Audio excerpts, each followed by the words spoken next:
የወጣት ብርቱካን አሳዛኝ ታሪኳ በኢቢኤስ ቲቪ ቀርባለች። የሚያሳዝን የህይወት ታሪክ አላት። ጉዳዩ በተለያዩ ሚዲያዎች በሐሰት መረጃ ታግዞ ሰውን እያወዛገበ ይገኛል። ምሳሌ ቲዩብም ካለበት የማህበራዊ ተጽዕኖ ኃላፊነት አንጻር ትክክለኛውን መረጃና እውነት የሆነቿን ትንሿን ጉዳይ ለእናንተ ሊያቀርብ ነው። ላይክ፣ ሰብስክራይብ እና ሼር ይደረግ። ይህ ቪዲዮ ከየትኛውም መገናኛ ብዙሃን በመንግስት ትዕዛዝ እንዲጠፋ ስለተባለ አካውንታችን ብሎክ እንዳይደረግ ሰብስክራይብ፣ ሼር፣ ላይክ ይደረግ። እኔ ብርቱካን እባላለሁ። ተወልጄ ያደኩት ስናን ወረዳ ነው። ከእናትና ከአባቴ የመጀመሪያ ልጅ እኔ ነኝ። እኔን እንደወለዱ ነው አጋጣሚ አባቴም ወደ መንትን ያለ የተሰደደው። ወጣት ብርቱካን በደምቢ ዶሎ ዩኒቨርሲቲ እንደተማረች በእርግጥ በፕሮግራሙ አላወራችም።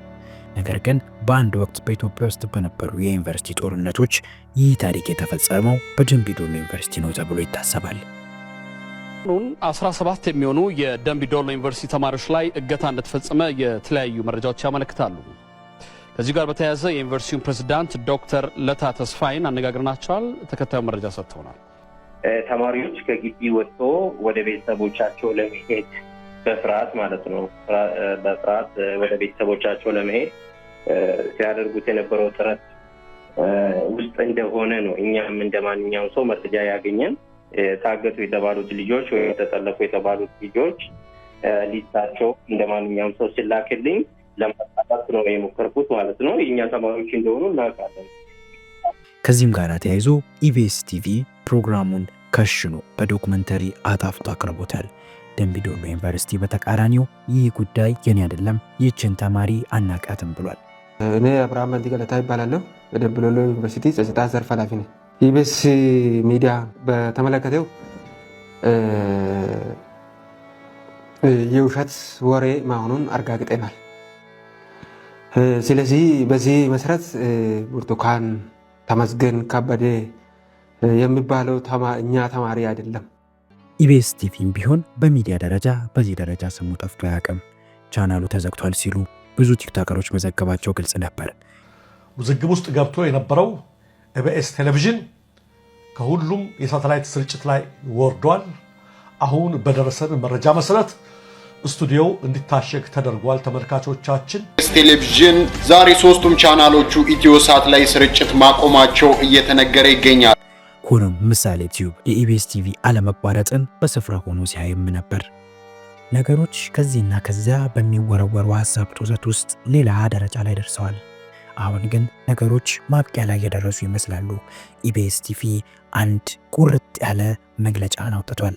እንዲህ በማለት ሀሳባቸውን በሚዲያቸው አስተላልፈዋል። እንደሚታወቀው ጣቢያችን ኢቢኤስ ቲቪ መጋቢት 14 2017 ዓ.ም እሁድን በኢቢኤስ የመዝናኛ ዝግጅታችን ውስጥ በሚተላለፍ የአዲስ ምዕራፍ ፕሮግራም ባስተላለፈው ዝግጅት ከዚህም ከዚያም የተለያዩ አቅጣጫዎች መረጃዎች እየደረሱን ነው።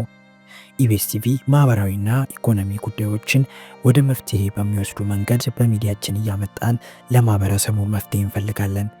ሚዲያው ከሚሰራቸው ስራዎች አንዱ ድጋፍ የሚሹ ማህበረሰብ ክፍሎች ታሪክን በማቅረብ ችግራቸውንም ወደ ሚዲያ በማውጣት መፍትሄ እንዲያገኙ ያደርጋል ይላል። አዲስ ምዕራፍ ዝግጅት ከዚህ ዓላማ በመነሳት መጋቢት 14 2017 ዓ.ም ወጣት ብርቱካን ተመስገን ደረሰብኝ ባለችው የጾታ ጥቃት ትምህርት ገበታዋ ተለይታ በወጣትነቷ የወለደችውን ልጅ ማሳደግ እንደከበዳት ድጋፍ እንዲደረግላት ተማጽኗን ይዛ ወደ ጣቢያችን በአካል መጥታለች ይላል መግለጫው። ይህንን ካካተተ በኋላ ፍሬ አዘል ወደ ሆነው መጨረሻው ስንኞች አቀናን። ይህ ስህተት እንዲፈጠር የፈጠረ አካል ተገቢውን እርምጃ እንዲወስድ ጣቢያችን ከህግ አካላት ጋር ይሰራል ይላል። ጉዳዩን ለማጣራት የሚፈልግ ማንኛውም የህግ አካል ሚዲያችን ተባባሪ እንደሆነ ይገልጻል። ቀጣይ መሰል ስህተቶች እንዳይፈጠሩ ለማድረግ የሚያስችል ስርዓት አጠናክረን እየሰራን ነው ብለዋል። ኢቢኤስ ቲቪም እንደዚህ አይነት ስህተት በመፈጠሩ ይቅርታ ጠይቋል። የተለያዩ ዶክመንተሪ ፕሮግራሞችንም ሊሰራ እንደሆነና ተማሪዋ ሐሰተኛ ነገር እንዳወራች ትክክል ያልሆነ ታሪክም እያወራች እንደሆነ በመንግስት ይታሰባል። ነገር ግን በኢቢኤስ ቴሌቪዥን ቁጭ ብሎ ላያት ባለታሪኳ እጅግ ታሳዝናለች። የምርም ይህ ሁሉ በደል ደርሶባታል የሚል ጥያቄንም ይጭራል። ብርቱካን ተመስገን መታሰሯ ተሰማ። ከእሁድ ዕለት ጀምሮ በኢቢኤስ ቴሌቪዥን ከተሰራጨ በኋላ እጅግ መነጋገሪያ ሆና የቆየችው ብርቱካን መታሰሯን የዘሀበሻ የፖሊስ ምንጮች አረጋግጠዋል። ነገሩ በዚህ መሰል የተቋጨ ይመስላል። እውነታውንም ኢቢኤስ በዚህ ሁኔታ ገልጿል። ሆኖም ግን ከረፋፈደ ወዲህ የኢቢኤስ ዋና መስራች እንዲሁም ጋዜጠኞቹ እንደታሰሩ አንዳንድ ጭምጭምታዎች እየወጡም ይገኛሉ። የኢቢኤስ ባለቤቶች ከብርቱካን ጋር በተያያዘ በፖሊስ ትፈልጋላችሁ ተብለው ከተወሰዱ በኋላ እንዳልተለቀቁ የቤተሰብ ምንጮች ለዘሀበሻ ገልጸዋል። የኢቢኤስ ባለቤት በቅርቡ ሕክምናቸውን በጀርመን ሀገር አድርገው የተመለሱት አቶ አማንና እንደዚሁም ባለቤታቸው ደግሞ ድርጅቱን ስራ ዋና የሚያንቀሳቀሱት ወይዘሮ ማክዳ ከሌሎች የኢቢኤስ ሰራተኞች ጋር እንዲሁም ለጥያቄ ትፈልጋላችሁ በሚል በአዲስ አበባ ፌዴራል ፖሊስ ተጠርተው ነበረ። ይህ ዜና እስከተጠናቀረበት ጊዜ ድረስ እንዳልተለቀቁና በእስር ላይ እንደሚገኙ ነው የቤተሰብ ምንጮች የገለጹት። ምናልባት ይህንን ታሪክ ያልሰማው ሰው ሊኖር ስለሚችል በትንሹ በወፍ በረር ቀንጨብ አድርገን የታሪኩን ፍሬ ሀሳብ ለእናንተ እናቀርባለን። ዛሌቲዩብ ሁሌም ለእናንተ ትክክለኛ መረጃ ያቀርባል። ከዛው ሰብስክራይብ፣ ሼር ይደረግ እንላለን። ስላዳመጣችሁን እናመሰግናለን። ብርቱካን በጣም ተስፋ የነበራት ለዓላማዋ ታግላ እዚህ ጋር የደረሰች ጎበዝ ጠንካራ ወጣት ተማሪ ነበረች። ስሜ ብርቱካን እባላለሁ። ተወልጄ ያደኩት ስናን ወረዳ ነው። ከእናትና ከአባቴ የመጀመሪያ ልጅ እኔ ነኝ። እኔን እንደወለዱ ነው አጋጣሚ አባቴም ወደ መንትን ያለ የተሰደደው። እናቴ በህይወት ያረፈችው በወሊድ ምክንያት ነው። ከዚያ በኋላ ምንድነው የተደረገው? አያቴ ጋር እንዳድግ 9 ዓመት ላይ የተወሰነ ረብሻ ይከሰታል በሰዓቱ ማለት ነው። ረብሻ ሲፈጠር ምንድነው 3 ሰዓት ነው ከሌሊቱ 3 ሰዓት ላይ እኔ አጋጣሚ ከልጆች ጋር እንትን ነበርኩ፣ ላይብረሪ ነበርኩ። እኔ ወደ ውስጥ ስንመለስ ውስጥ ላይ የሆነ ሰው ሲተኩስ ከውጭ ላይ ይቀባበላሉ። ምክንያቱም እንደዚህ ድብልቅልቁ እየወጣ ነው። እንዴ ህይወታችን ማትረፍ አትፈልጉም ሲላን እሺ ብለን ታርጋብገባን ሰው ሁላችን ሰዎች አንድ ላይ ወጥተን ገባን።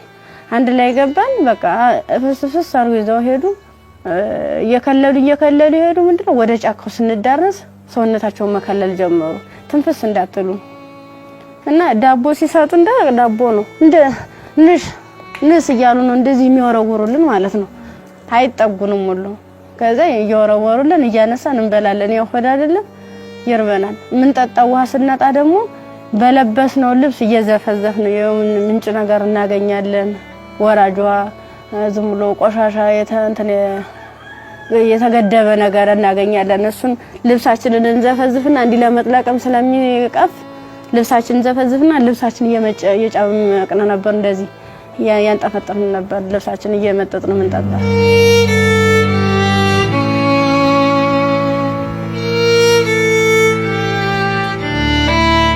አመት ከ6 ወር ከሞላ በኋላ በቃ ስራችንን እንጀምር ይለዋል አንደኛው ማለት ነው።